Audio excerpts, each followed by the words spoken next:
Welcome back to Knowledge Hub. What the dark forest theory is, and why it's so terrifying. Our galaxy is full of stars exactly like our Sun. There are many other planets like Earth orbiting around these stars. The age of the universe is almost 14 billion years. It stands to reason that with this infinite potential, some of these other planets could have actually developed life, and over the last 14 billion years some of those alien lifeforms have evolved into civilizations capable of interplanetary travel and communication. So why haven't we heard anything?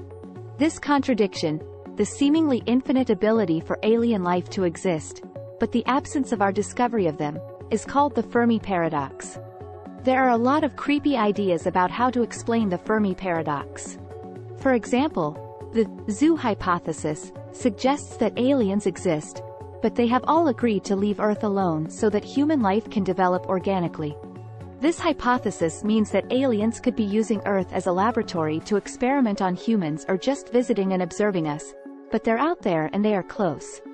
Another theory that explains the Fermi paradox is the dark forest theory. Imagine you are alone walking through a dark forest. You hear a noise. Is it your inclination to be friendly to anyone or anything you happen to stumble across while exploring the unknown?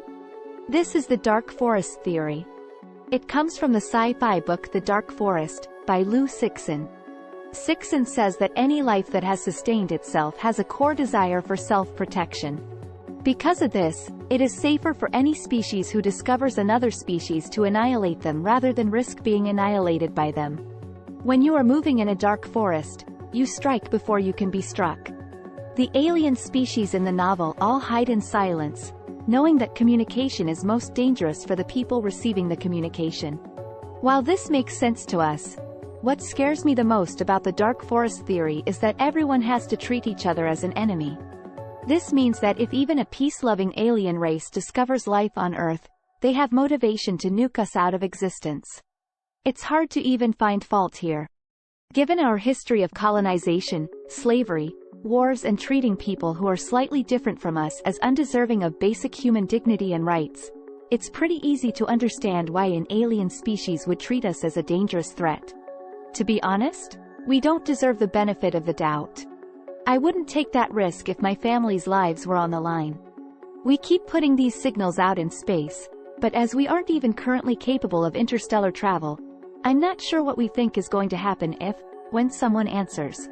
I think we assume that if aliens are so advanced they can come to Earth and visit us, then they've shaken off any of the self-interest imbued in them by evolution.